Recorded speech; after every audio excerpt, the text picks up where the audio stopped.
On today's show, what does it mean? Numbers are beginning to leak out on the Shane Pinto contract negotiations.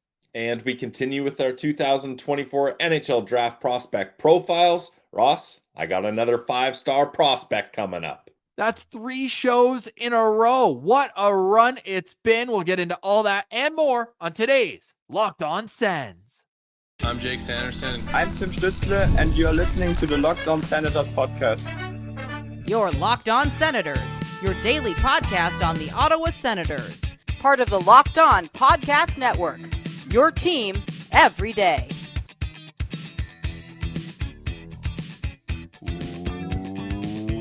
Welcome. You are locked on to the Ottawa Senators, the only daily podcast covering the Sens. On the outskirts of enemy territory, I'm Ross Levitan, alongside Brandon Piller up in the Blue Mountains. Today's episode is brought to you by Game Time. Download the Game Time app, create an account, and use code LOCKEDONNHL for $20 off your first purchase. Terms apply. That's code LOCKEDONNHL for $20 off your first purchase. The NHL Draft. Get your tickets. Terms apply. You can also get your information on Twitter at Sens Central. You can find the show wherever you get podcasts. We are free and available on YouTube. Today is Wednesday, June 19th, and Pilsy, I'm not sure how many more housekeeping episodes I can get through before the big fish is signed. Still no Shane Pinto finalized deal, but numbers are beginning to leak out. Yeah, I mean, it's getting further and further along in this process, hopefully. A little bit. It's been going on a little longer than I think Sens fans, Pinto, and Sens management want. But when you're trying to get that right deal that makes sense for both sides, this is going to happen. And Ross, I know it's not what you want, but I think this is going to end up being a bridge deal, just as I've been saying all along. It's reported from Bruce Garrioch that the two sides, they're still chipping away. They want a 5 or 6 year contract. I'd imagine that's Shane Pinto seeing everyone around. I think for the right price, you look at Drake Batherson's contract. He signed 6 years, but for every Batherson, Stützle, Sanderson deal, there's also the ones where after you sign, now injury situation with Josh Norris, but Shane Pinto's had his fair share of injuries, especially that shoulder where he missed all but 5 games of 2 seasons ago. But I just look at, or 3 seasons ago, rather. Wow, time is flying. But with Shane Pinto, if he wants to get that next deal to be in the 6s even, then I think you're looking at a bridge contract, which is perfectly fine. Now, some of those projection websites for contracts, if it's a 2-year deal, which Bruce Garrioch is reporting the two sides are exploring, then maybe a $3.5 million cap hit. Does that sound about fair to you? Because the report is on a 5-year deal, the Shane Pinto camp wants it to be upwards of, or basically the number is going to start with a 5 if it's a 5-year contract in terms of the money. Yeah, I think 2 years at 3.5 makes sense. Just get that done. Get him on the roster. Get him here for training camp. Don't mess around. I just think if you're the Senators, I don't think the Sens are looking at Shane Pinto and are like, we don't believe in this kid long term. I don't think that's what it is at all. Like I've mentioned, I'll stand on this hill and shout at Ross. The Sens are worried about the flexibility. You don't want to be in a state where you've got Tim Stützle, Brady Tkachuk, Jake Sanderson, Drake Batherson, Joonas Korpisalo, Josh Norris. You don't want to be in a situation where every single piece of your roster is locked up, and if things don't go well, you're scrambling, you got to make bad deals you don't like, et cetera, et cetera. I don't think this is about Shane Pinto. I think it's about them looking at the previous management regime and was like, hey, they wanted to keep young guys here for a long time. They wanted to sign them, lock them up early to try to get good deals on that AAV, which, like you mentioned, sometimes it works, sometimes it doesn't. I don't have a problem going for that direction, but you can't do it with everyone. You cannot lock up every player, despite what you think of them, despite where they're at in their career, etc. I really think the Ottawa Senators are being very hesitant locking up Shane Pinto, and I think it's smart because they need to figure out what's going on with Josh Norris before they make a firm decision on Shane Pinto. It just can't be a 1-year contract because then you're just in the same situation next year, but the player would have arbitration rights after next season. So it can't be a 1-year deal. And I don't think it can be a 4-year deal either, because I don't really want it to be expiring at the same time as Brady Tkachuk and Thomas Chabot. It just, to me, that's a lot of work to do, heavy lifting that summer. Now, maybe I'm looking too far ahead, but if you're management, you should be looking at your entire picture of salary structure. There's also the fact that if it's a 4-year contract, it would bring him right to unrestricted free agency. And then it's like, okay, well, now he has even more leverage. So this is the time in the negotiation for the Senators where they hold all the cards for Shane Pinto. And we sound like a broken record when we go into the pros and cons on each side. Nothing's changed from the Senators looking at Pinto and being like, you missed half the season. You signed out of college and burned a year off your contract. Then you missed another season because of injury. We love the player, but your service time, we just think that let's get you a few more games and then it's going to go up. This is also the final thing that I'll say, and I'll leave you to the final word on this, Pilsy. But if Shane Pinto reaches his potential in the next 2 years or further solidifies that, is his next contract going to jump the way a Stützle would if he hit 90 points? Because let's be realistic. I think that a high-end production based on everything else he brings is 60, 65 points. I think would be great for Shane Pinto. How many of those players are making 7-8 million? Not a whole lot. So I don't think that you're mitigating the jump of what his next salary would be by going short-term this time.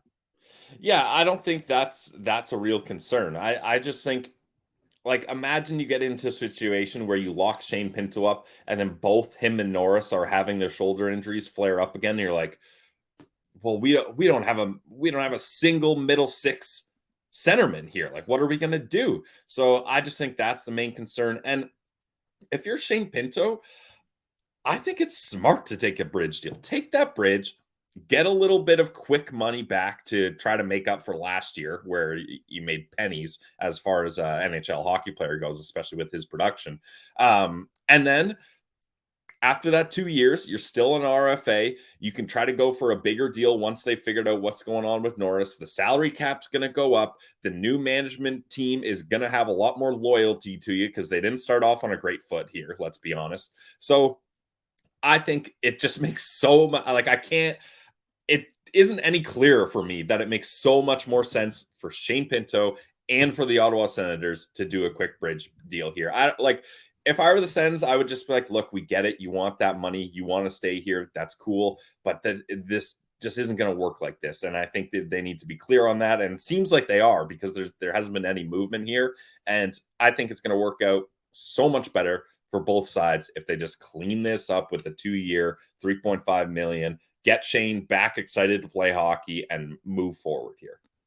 Will a deal be done before the first round of the NHL draft a week and 2 days from now? Gotta be. Like, I mean, we said it, the World Championship was our deadline last time, Ross. That has come and gone.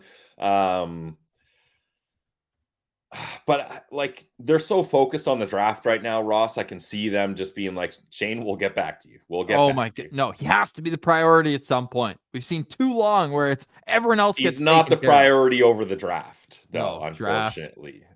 No, we need a good draft. But this negotiation's been going on 24 months. You think we could figure it out? Yeah, it's honestly crazy. But I mean, the goalposts and everything has changed a million times here, unfortunately. But they started the game on clay and now we're on grass, to use a tennis analogy. We're playing pickleball at this point, Ross. Like, we're not even in the same sport anymore. But I think the thing is too, you want to have an idea of how much cap flexibility you have once free agency comes around, because you don't want to have an opportunity to go big game hunting, but you're not sure because you still got this middle six centerman that you're trying to figure out. You don't want that to hold you back from making big moves in the free agent market or the trade market for that matter. So I just think they need to clean this up, and both sides are going to have to come to a bit of a compromise here to make it work, because it seems like they're on completely opposite sides of the argument here. Hopefully Shane Pinto is a Senator for life. We obviously love the way he plays and the vibe, the just energy that he brings to any locker room, and obviously great interview as well. So hopefully Shane Pinto is signed, but I mentioned housekeeping. Max Guenette is back. It's a 1-year contract for the 2019 7th-round pick.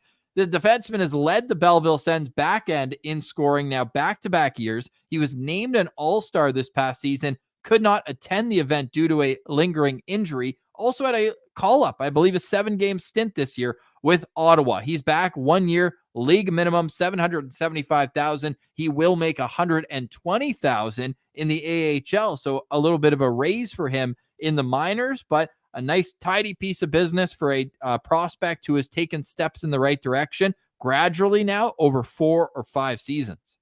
Yeah, this is a great move for the Sens and for Guenette. I mean, you've got a right shot defenseman with decent size, 6'3", 196 pounds. That's solid. That is able to put up points in the AHL pretty consistently. Like he had 40 the year before in 72 games. Now this year he has some injuries that set him back. But in 24, is my math right there? 14 less games. He only put up 6 less points. So he scored more goals even than he did the year before or the year before that. Like he's really progressing nicely here. I think he's going to have an opportunity to be the top power play guy in Belleville. I want to find a good left shot veteran to play with him. We know Larson is already gone.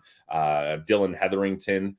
Does he have 1 more year on his deal or is he also a UFA? UFA. Yeah, so it'd be nice to keep Hetherington around, especially you want some consistency with the captain in Belleville. I don't even think I could name all the captains in Belleville, Ross. There's been so many in the short term here. Bergdorfer. Okay. Hetherington. Yep. Is Logan Shaw captain? For sure. Yeah, okay. Did Bergdorfer start with the captaincy? Nope. I believe it was Mike Blunden. Okay. See, I never would have gotten that. I could be completely wrong, but I think I'm right. Because I know that their first year captain wasn't the same as their second year, wasn't the same as their third year. Yeah, so they got to get some consistent leadership there. And yeah, Hetherington could be a good partner for him. But really, I want a good veteran left shot partner for Guenette so that he can focus on doing what he does offensively. Okay. So, one note about Max Guenette, he needs waivers this year for the first time. So that adds just a bit of a wrinkle here in what we have seen in the past where he was called up. I've got it right here, and I was correct. Credit to me. Mike Blunden, the first ever captain. We only missed one, Billsy. And it was a guy we enjoyed watching. What's that? Paul Casey? No, Paul Casey was never the captain. Okay. It was Jordan Swartz. Oh, Jordan Swartz. Okay, sometimes I mix those two guys up. Yeah, he was a nice player.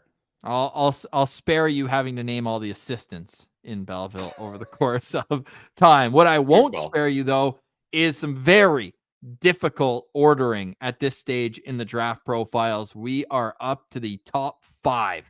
Craig Button's final list is out. He made a few slight tweaks, but our list remains the same. Cayden Lindstrom, Zeev Buium. What order? Who are they? Where could they fit in Ottawa? Those questions answered next. You're listening to Locked On Senators. It's your team every day. Today's episode is brought to you by our friends over at Game Time.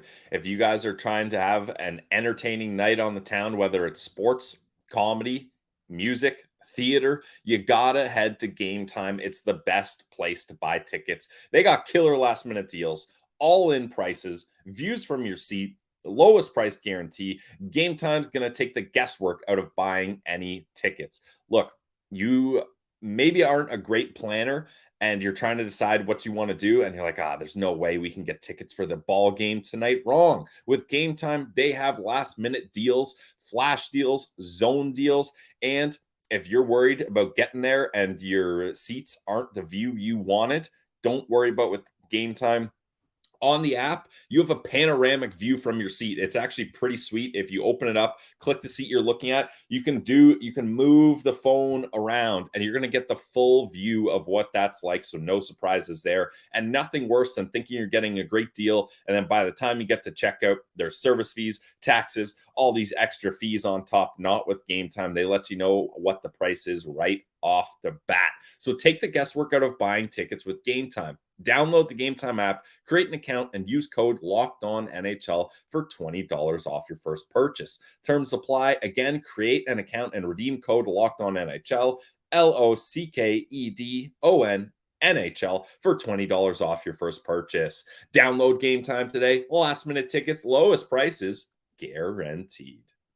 Today's episode is also brought to you by the GLEBE Central Pub. Located right in the heart of the Glebe, the GLEBE Central Pub is there for you at 779 Bank Street. They've got awesome food, great drinks. The menu is so elite. Love Wing Night every Monday, just 75 cents per wing, minimum 10 per order. I'm a big smash burger guy, and I love the house smash burger at the GCP. They've also got the French Bistro smash burger with caramelized onions, bacon, and brie. Absolutely delicious. And you can start with a Caesar salad. I always love that. And matzo sticks, all sorts of great food that's awesome for good company. And that also plays hand in hand to all the great events that are happening through the GLEBE Central Pub, from their annual golf tournament with limited spots available coming up on September 28th to live music every Saturday night. They've also got every Stanley Cup Final game with sound on their TVs. So grab a pint, have a time, and watch the game at the GCP. The vibes are free at the GCP. If you're heading down to Lansdowne, it's the perfect place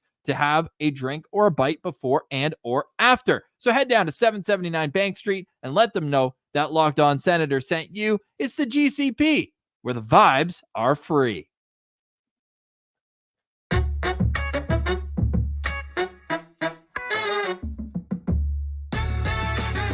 All right, Pilsy, we have made it to the top 5. But before we get to that, let's take a recap look at where we're at right now for Steady Stevie Staios and his offseason. So he's got deals done with Angus Crookshank, Cole Reinhardt, and now Max Guenette. If you're watching on YouTube, the full list, that Shane Pinto guy, we might have spoken about him in segment 1. But Pilsy, outside of Shane Pinto, who's the next name you're hoping to see that's re-signed with the Sens? Good question. Great question. Actually, no, this is an easy answer. Mads Søgaard. If you're looking at, foundational pieces for this franchise, you got to get Mads Søgaard just done, so that's not a concern anymore. I'm not concerned that they're not going to figure it out. It's just you want to have your top goalie prospect sorted out. Give him that vote of confidence. Let him know he's the guy down in Belleville. You have big belief in him in the future. We've already heard Brady Tkachuk give his support for Mads Søgaard publicly when he was up there in Ottawa. So I think that's one you just want to have done, so you don't need to worry about it. I'm going to go with Parker Kelly for the only reason, of course, this is besides Shane Pinto, but because I need to know what the cap situation is going to be like at the NHL level. And to me, having Parker Kelly at $900,000 versus 1.2, it's going to affect how the approach goes, especially whatever's happening with Travis Hamonic. I just want to get all my ducks in a row at the NHL level and then worry about the AHL. I appreciate that some of these guys are re-signing easier than getting the qualifying offer and kind of being put into a bind of what they're going to be able to negotiate. So I appreciate that. The other one that's really standing out to me is what's going to happen with Erik Brannstrom. Is he going to be qualified at $2 million? Or will the Senators elect to use that space somewhere else and allow Brannstrom to go to free agency? These questions will all be answered by June 30th when qualifying offers must be tabled ahead of the NHL's new season. All right, Pilsy, this is where things get very interesting. All right, coming in at number 5 on our Locked On Senators NHL draft rankings, it's a player who I could see going as high as 2 in this draft class. It's the big centerman from the WHL's Medicine Hat Tigers. We're talking Cayden Lindstrom. There's a lot to like about Cayden Lindstrom, Ross. This is the premium power forward prospect of the entire draft, in my opinion. Bar none. If you're looking for a power forward, this is the top guy. Now, unfortunately, kind of the main story with Cayden Lindstrom is that he missed a lot of last season, only played 32 games with the Medicine Hat Tigers in the WHL, but he made the most of it, that to say the least. In 32 games, 27 goals, so almost a goal per game clip, added 19 assists for 46 points in 32 games. He had 2 points in 4 playoff games, but scouts and everyone around him kind of realized that he wasn't 100% yet. And the reason was, Ross, he had a minor hand operation during the season, and then he had some lingering back issues as well. So I don't think he was quite 100%. Even at the Combine, Ross, I was watching his interview with the press after, and he was saying he's still not at 100% yet, but it seems like everything's trending in the right direction for him to make a full recovery and for this not to be a long-term issue. So I think if you're a scout or a team and you can look past the injuries he's had this season, I think you're going to like this player a lot. Like this player, love this player. This player is 6'3", 213 pounds, left shot centerman who brings it every night. This guy's a human highlight reel for his size. I was naturally impressed with his vision and playmaking ability as much as I was his power game and being able to beat goalies clean. Just look, 27 goals in 32 games this year. HockeyProspect.com has him ranked second on their list. Elite Prospects has him at 3. McKean's at 4. Bob McKenzie at 5. That's a nice little 2-3-4-5 run. And then the others are a little bit lower. Craig Button at 9. Wheeler at 10. And Prodman at 10. So that begs the question, why?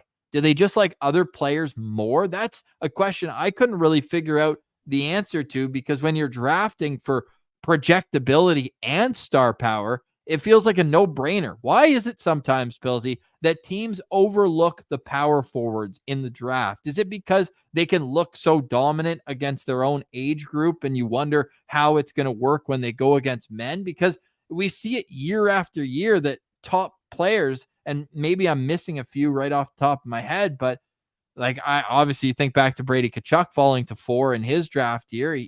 Svechnikov at 2, still also a bit of a power forward, but I just think that you're looking at a guy who's going to make you silly if you pass on him in the top 5. Yeah, I don't know why teams would pass on him, Ross, other than the injury concerns. I think it's very interesting that Button has a couple of forwards ahead of Lindstrom, like Yzerman, like Hellenius. For me, they're not even in the same tier as Lindstrom, honestly. And let's get into why. EP has him the best power forward in this class, third best shot and third best offensive forward. His shot's hilarious. His shot's hilarious in the WHL too. He beats goalies clean. Oh, it's easy. It's easy for him. And I love this, Ross. 4th highest ceiling and 4th highest floor. So you want a mix of a guy that's already there but has room to grow. Cayden Lindstrom's your guy, and 5th best transition forward.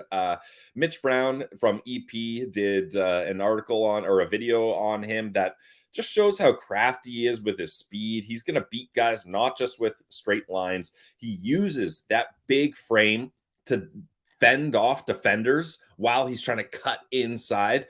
A lot of guys in the WHL can't handle his size. He plays with pace. And what he does is he can quickly shift directions while maintaining speed and power. Like, it's not like a pivot or a direction change is going to slow him down or stop him from getting a step on a guy. He shifts directions, has the defender bite on it, and then by the time the defenders realize what happened, he's already made that push to keep going in the opposite direction now. And you have to talk about the shot. Like, his wrist shot is absolutely lethal. He can get it off quickly. He can shoot it from anywhere, but it also allows him to be a great playmaker too, because teams are so worried about his shot that as soon as they cheat on the shot, he's finding an open man and he's making a great play there. And then I'll wrap it up on this, Ross. You might be thinking, okay, cool. He's really good on offense or with the puck on the stick. This guy is an elite defender as well. Like, not Not in the, he's not a liability defensively. He's all right defensively. He's average defensively. No. I put him a step above even. He puts pressure on opponents in all areas. He gets in shooting lanes, breaks up passes with his stick. Like, this guy is just so engaged. He's the complete package, in my opinion. If you're looking for a power forward that plays a strong, fast, offensive, defensive game, like I could go on and on. There's just so much I like about this player. Now, only 1 goal, 1 assist in 4 playoff games, and we know that he wasn't at 100%. I just don't know if that's a benefit to him, where it's like, hey, we'll give him the benefit of the doubt. He wasn't playing that great, but he wasn't at his best. And you could even say a little bit in the second half of the season, that would be why some scouts were a little bit more down on him. Now, reading Scott Wheeler, this part stuck out like a sore thumb. The expectation is still that he'll be picked higher than where I have him. He has him at 11, but or 10 rather now. But a lack of second half viewings and the injuries do complicate his projection and will be a talking point as teams debate him, whether he's a top 5 talent or more of a top 10 guy. But in the front half of the season, it was easy to see why so many were excited about him. This, to me, is becoming more and more of a wild card situation than a guaranteed slam dunk. I didn't think there was a chance that he would get past the Columbus Blue Jackets at 4th overall. But now you look at the bigger picture. Is there other guys who maybe Columbus falls in love with, a Sam Dickinson or someone else? Maybe. But if we're just going most exciting ceiling, to me, he's the 3rd best player in the draft behind Ivan Demidov and Macklin Celebrini. There's just too many tools and too much upside. Now, if we're looking at the concerns, because we've been gushing over him for the last 8 minutes, I think that the hockey sense, he just needs to be taught a little bit better. I think the one thing is he can learn how to put all of those tools together and make his life easier on the ice. And maybe, I'm not saying it's a direct correlation, but maybe by working smarter, not harder, he might be able to avoid a couple injuries going forward. Not that it was the case in the past, but I think that he could go to work hard or work smarter instead of, trying to always battle through whatever he's going with.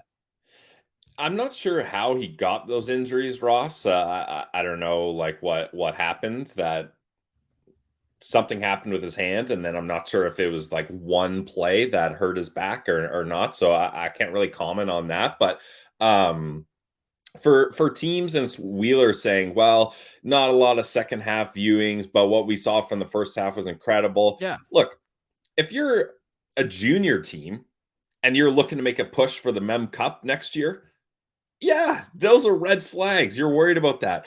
But you're not drafting Cayden Lindstrom for who he's going to be next season or even the season after that. You're drafting this guy for what he's going to do for years to come in the NHL. Like, I don't know. It seems very short-sighted to me to have scouts and people say, well, we didn't get to see a lot of them in the second half of the season. Well, he's hurt. Like, what are you supposed to do? He dominated when he was healthy. Wheel him out.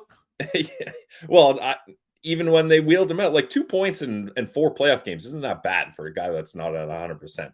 Now, the other thing we have to bring up with Cayden Lindstrom, and I know Medicine Hat wasn't necessarily a great team, but he was playing with what is the most exciting player in junior hockey right now, Gavin McKenna. Basha also. Well, Gavin McKenna is 15 years old and 97 points. That guy's in a different universe, but obviously played with Andrew Basha as well. Now, he missed half the season, but he's also 8th on his team in points. Like he was on an offensively gifted team that couldn't keep the puck out of their net. Their goalies would make Korpisalo look like Patrick Waugh. Their goalie save percentage this year, 893, 886, 884, 875. I mean, that's not good. That's not good. That's probably, isn't that better than Korpisalo though? Still, he'd be right in the middle there. Yikes. But I'm just saying, like, there were guys getting points, and obviously he was a huge part of that. He was 4th on the team in goals, despite playing half the number of games. I'm trying to play devil's advocate, because we already discussed how unbelievable of a talent he is. I'm just trying to wrap my head around the fact that he might be a Montreal Canadian at 5. Ross, in my mind, there's no way he drops below the Habs at 5. There's no way. Like, if he does, that's insane. That's insane that he goes. Could you imagine there's a run of defensemen that early, though, which it wouldn't be the craziest thing. Could you imagine if the Habs have to choose between Lindstrom and Demidov at 5? I doubt it, but imagine a world where. They would still pick the wrong guy. They would pick someone else. But look, maybe there's Habs fans watching this right now because your team just drafted Cayden Lindstrom, and they're laughing at me, and that's worthy. But look, I know you're trying to play devil's advocate, Ross, but I ain't hearing it. I'm not hearing it. The only concerns is that he missed half a season due to injury. And if that's a complete roadblock for you, and as a scout and a team, you're not going to draft him for that, that's poor decision making, in my opinion, because when you have a complete package like this, you gotta go for it here. Now, I don't know, maybe people are saying, well, you don't want to power forward with back issues. That could be serious down the road. Sure. But to pass on a guy like this, like, I don't think scouts are going to be able to forgive themselves if they pass on Cayden Lindstrom and he falls here. He could be the steal of the draft. So 5-star guy for me, Ross. 5 stars. Even the nitpicking devil's advocate spots, I'm not hearing it. This guy's the complete real deal. He will be 3rd on my list, and you took the words and the question right out of my mouth. Cayden Lindstrom comes in with an average rank of 6.9. He is 5th on our Locked On Senators NHL draft rankings. All right, on the other side, it is time. We have talked defensemen over and over. Well, now there's only 2 left. Who's 4th and who is still in the countdown? That answer next. You're listening to Locked On Senators, your team every day.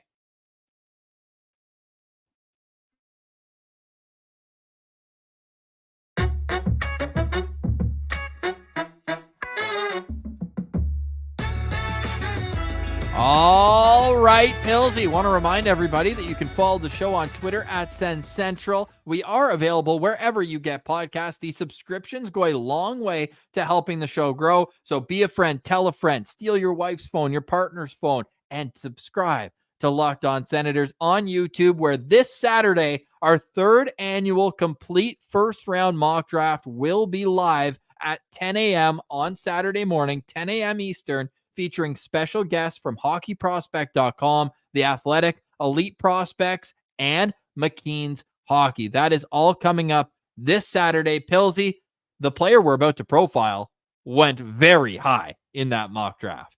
Yeah, and for good reasons, Ross. I don't want to steal your tee up here, so I'll let you tee this guy up. Unbelievable talent. Coming in at number 4 on our Locked On Senators NHL draft rankings, for me, the best defenseman in this class. Woo! National champion from the University of Denver, it's Zeev Buium. Ross, I feel like there's a collection of scouts and people online that are on your side and saying Zeev Buium, best defenseman in this class, and they love him. Who are they? They're smart. Scott Wheeler, I believe, is the highest on him. I don't have it in front of me. You caught me off guard with that one, but there is a lot of people that believe that, and for a good reason, Ross. He's very similar to Jake Sanderson. The more I watch him and you look at his development path and the way he plays, you see a lot of Jake Sanderson there, and he's with the University of Denver. An amazing place for a prospect to thrive. They just won a national championship. You'll love to see that. He was a big part of it. Ross, arguably the biggest part of it, according to his coach, David Carl. Well, if they did a Final Four MVP the way they do like an NBA Finals, that's less of a Conn Smythe because that would incorporate all the rounds to get there. But in the Final Four, those 2 games, the semis and the finals, he was the best player at the tournament. He was electric. I watched every shift that he had in that tournament. Shout out on YouTube, being able to watch that at our fingertips. He controls the pace of play like nobody I've ever seen at that level, at that age. Now, he is a December 05 birthday, so he will be 19 at Christmas time next year. He's 6 feet tall. He was bragging to his buddies Macklin Celebrini and Cole Eiserman that he hit 6 feet tall. Those two were 5'11" and 3/4. But he's a left shot defenseman. And that's the only thing I can hold against him for the Sens, is that he's a left shot, but he is so talented. And he's third on hockeyprospect.com's list, fourth for Wheeler, fourth for Button, and he's then seventh for Elite Prospects, eighth for Bob McKenzie, and then ninth for McKean's Hockey. The only difference between him and Jake Sanderson for me developmentally is that Zeev was already, due to his age, Jake a July birthday, one of the youngest in the class, Zeev one of the older, he's already got a full season of college hockey under his belt. So the 2-year plan that we see so often, it's already expedited. He, to me, is going to step into the NHL after next college season and legitimately impact how a team looks down the stretch, much like a Luke Hughes did and others of that nature. This guy just has the smarts, has the passing, the vision, and the confidence to be able to step right into the NHL. You can run through his stats and let me know what you think the best attribute that Zeev Buium brings to the game. Yeah, gladly. So he had 42 games played, 11 goals, 39 assists, 50 points in 42 games as a defenseman. You love to see that. Plus 33 in the plus minus account. And he had 5 points in 7 World Junior games. So also was able to contribute there. EP awarded him first best transitional D-man. So that's what we're talking about when we had master of transition on our side note there. 4th best offensive defenseman and 4th best vision. Ross, you asked me what's his top attribute. That's what it is. It's his ability to break the puck up the ice. I mean, and this is where he draws a lot of comparables to Jake Sanderson, in my opinion. They're both very good at that, especially at the college level. David St. Louis from EP pointed out on his video how Buium is able to draw defenders towards him, and then he can make a breakout pass to an open man, but it's not one-dimensional or one-trick pony. He'll quickly slide it over to a guy that he's seeing build up momentum, and then he's going to hit him in stride and go for it. He can make that quick 5-foot outlet pass that's going to get a winger going, or he can find a stretch pass and hit a guy circling in the neutral zone and allow them to skip 2 lines, their own blue line and the red line right there, just like that. Like, his ability to break the puck up the ice is so impressive. But let's say he doesn't find a pass to make, Ross. He's going to keep his feet moving. It's so hard to cover him. And then his vision allows him to be an effective player. Like, it's the classic saying, he's out there playing chess while everyone else is playing checkers. Like, he already knows 2 moves ahead based on where guys are situated and how the play is going, where he wants the puck to be a pass away from now, and where he's going to be to support that pass after. Like, to have a guy that can break the puck up the ice like Zeev Buium is so valuable for teams, especially, Ross, when you're looking at teams picking inside the top 10. A lot of them don't have that premier transitional defenseman and need a guy like Buium. Buium is also just a flat-out winner. Gold medal at the World Under-18s. Yep. Gold medal at the World Juniors. A Penne Rosa NCHC championship this year, and, of course, the national championship. He was also named a first-team All-American in the NCAA West. Like, this guy just brings it, and he's brought it for years. This isn't a guy who's just coming onto the scene. Went to Shattuck St. Mary's, that prestigious program there, was a solid player there, then did his 2 years at the US NTDP with the kids a year older than him. So he was in the same class as guys from last year's draft, the Will Smiths of the world, and he was fitting in on that team very well.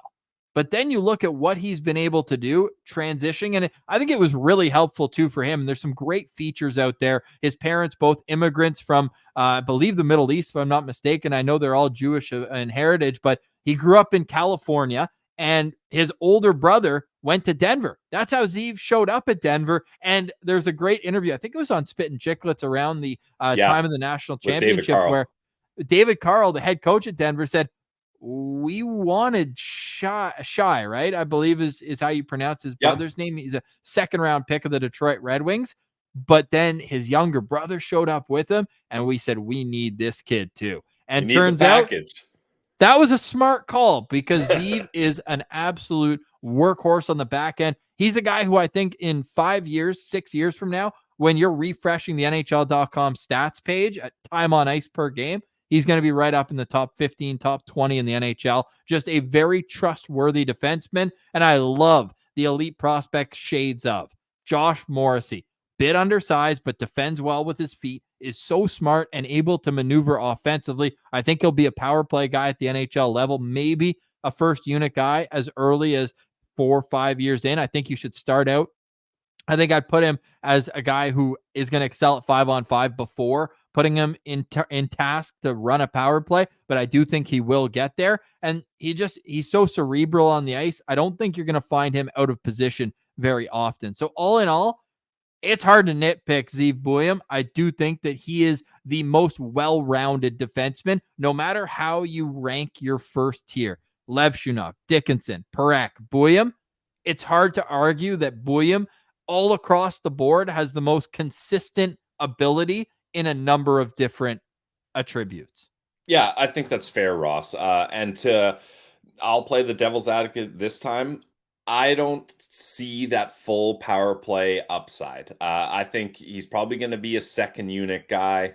I think his ability to play with that big, expansive ice and transition the puck up the ice, I think it gets diminished once he's stuck in the O zone. Now, still very young in his career. He can figure that out. He's got the vision, the smarts, the handles that he can make it happen. But for me, if I'm looking at Buium, I'm not like, this guy's going to quarterback my top power play unit one day. I think you're more looking at, like you mentioned, 5-on-5. He's going to be so consistent, and you're going to look for another guy to be your top power play unit defenseman there. But I'm not saying you can't get there, but just personally for me, I think that's where he's kind of capped on upside. Is I think he's going to end up being more of a two-way guy. I think the defense is going to improve more than the offense will at the pro level. And Pillsy, we talk about how he's a winner, but it's not just that he's a winner. It's how he wins and how he affects any situation he's in. You go back to the World Under-18s, no penalties in 7 games, plus 6 points. Not bad. What does he do as a 17-year-old at the World Juniors? Well, maybe 18. He turned 18 in December. 5 points in 7 games, plus 11 and 2 penalties. Like, to me, this guy just brings every intangible, every on-ice skill to be a top 5 player in this draft. To me, he's 4th overall. Like, I'm pretty solid in believing that Zeev Buium is the top defenseman in this draft, and it will go Celebrini, Demidov, Lindstrom, and then Zeev Buium. It goes on a run of defensemen right after. I'm not saying there's a big gap, and I understand people who prefer Parekh, who prefer Dickinson, who prefer Levshunov, but for me, I just love everything he brings. Zeev Buium would be a 6-star guy for me, Pillsy. What's he for you for the Senators at 7? I got him at 4.5 stars, Ross. I love the player. I see everything you're talking about. I'm not denying that at all. I just think, especially for the Sens, you've got Jake Sanderson already, and there's so many comparables. I think you're looking for something a little different here. Now, am I saying, you wouldn't want 2 Jake Sandersons on your team? Absolutely not. I would love to have a 1-2 punch of Jake Sanderson, Zeev Buium, or even if it flips one day, who knows, right? That's totally fine. We were talking before the show, Ross, and I'll use this analogy. For me, you've got 3 options at defense, assuming Levshunov is going to be gone. You got Parekh, Buium, Dickinson. It's the Goldilocks and 3 Bears. Am I saying that right? Goldilocks? Yeah, that sounds weird to me all of a sudden. But Parekh is that hot piping bowl of porridge where it's a little spicy for some people. They're not sure if that's where they want to go, but the upside is there. It's piping hot. Zeev Buium, perfect temperature. You're not worried about the floor. It's not going to be too spicy. It's just a nice, that's what you want. And then Dickinson, a little cold, not a lot of upside there, but still solid. So for me, Ross, I've got Zane Parekh 1 spot ahead of Zeev Buium, and then I've got Sam Dickinson a couple spots below with some forwards mixed in there. So if the Ottawa Senators select Zeev Buium, I'm hopping on that bandwagon with you, Ross. I'll be so excited about it to have 2 left shot defensemen that can skate, are smart and can break the puck up the ice is a great spot to be in. So Zeev Buium, although he's not my top defenseman choice, I got Zane Parekh there so far, still an outstanding player. And if your team just drafted him, get excited. Zeev Buium comes in at number 4 on our Locked On Senators NHL draft rankings with an average of 6.1. For more draft profiles, head over to YouTube and check out our full first-round mock draft available starting on June 22nd at 10 a.m. All right, Pillsy, any final thoughts on today's show? That was an exciting 2 players for sure. Yeah, those 2 players are fascinating. That's what we love getting into with the draft. Final thoughts for me, Ross, is maybe the Oilers aren't dead. I really thought the Florida Panthers were going to take it home, especially when they scored that first goal, Ross. I was kicking myself for not getting on FanDuel and betting the Panthers, but Connor McDavid showed up. Stuart Skinner showed up. The Florida Panthers almost made the comeback. It was a back and forth game, but McDavid said it. We're dragging these guys back to Alberta, and that's going to be a long journey for the Florida Panthers, being like, we were at home. We could have closed it. I mean, if you want to get a sense of how the Panthers feel after that game, check out Bill Zito's reaction after he did the Dorian chucking the drink through the press box there. So they're not happy that they let that one slip away. So happy for Connor Brown after all he went through this year. Hashtag Sens Abroad. A beauty. Short-handed goal. When you knew he had a breakaway, you thought he was going to hit the post or have this shot stopped? Ross, I pulled out my phone and I already started tweeting Connor Brown misses another shorthand breakaway, but he pulls off an insane move, outweight to stretched Bobrovsky. I want Connor Brown back so bad. I want him back. Speaking of stretch, I know it ultimately ended up in their net 2 seconds later, but an all-time moment in the Stanley Cup Finals. Like, it gave me the vibe of LeBron James tracking down in the block at the end of that game, where it's like you think it's a no-brainer, it's in, it's over. Oliver Ekman-Larsson thought that. Oliver Ekman-Larsson. Shades of him at Travis Green's training camp, just throwing up in the corner, had no interest in playing till the whistle. That was wild. But yeah, an amazing timing play for Matthew Tkachuk. Not only the hustle, but then the smarts of when to swing his stick at the perfect timing. Like, that was incredible. And Ross, I'll even add on top of that another layer. He's got to make sure he stops himself, because they were saying on 32 Thoughts, if Matthew Tkachuk blows the net off, it's a goal. So if he saves it but knocks the net off, it's a goal, or at least that was my understanding. So like that and every single angle you watch, it just gets better and better. The goal angle, the overhead, the corner angle, like what an insane play for Tkachuk. That guy's an absolute gamer. Amazing. An amazing series that it feels like it'd be cool if it wasn't on an NFL schedule where we got a game a week, it felt like let's go. Yeah, and I'm starting to get worried, Ross, if this goes to Game 7, that ice in Florida in late June is going to be crap. They were talking about it on the Play broadcast. It at the Sphere. Yeah, well, I don't know if that would be any better. I bet you the GMs on both sides would be like, all right, well, we got to get to Vegas in 4 hours anyways. Like, isn't Game 7, wouldn't that be next Saturday? I don't even know. I haven't looked so many days off. It's tough. So I don't think the Florida Panthers would be stoked about giving a Game 7 Stanley Cup Final game away.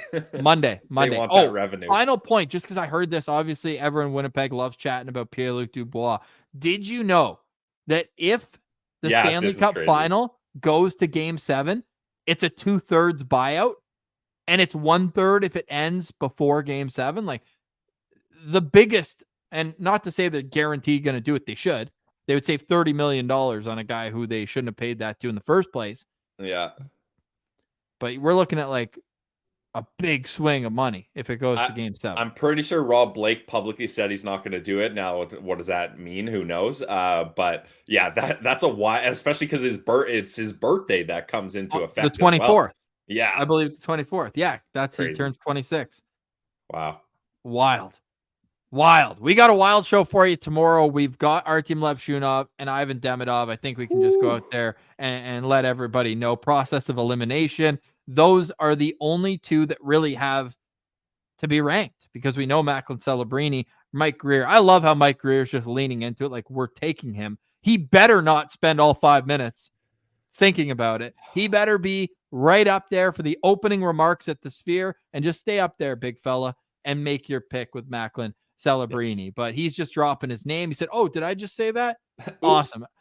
Imagine being I'm pretty sure JD Young, the host of Locked On Sharks, I'm pretty sure he's a Dolphins and Sharks fan. Did you know that Mike Grier's brother is the GM of the Miami Dolphins? Oh, no, I didn't. That's crazy. Wow. Isn't that crazy? So JD's just a big Grier general manager fan. They hold all of his fandom happiness in the palm of their hands. That's pretty cool. Pretty cool for the family to be able to say that they got 2 general managers in 2 different top sports in North America. All right, Pillsy, great show today. A little fun trivia or fun facts there at the end. But tomorrow it's time to dig down. I don't think either of these 2 players will be available to Ottawa. I think we're at that point in the draft rankings, but it's going to be fun to break down what we believe is the future for Artem Levshunov and Ivan Demidov. For today, we say goodbye. For Brandon Piller, I'm Ross Levitan. This has been another edition of the Locked On Senators podcast, your team every day.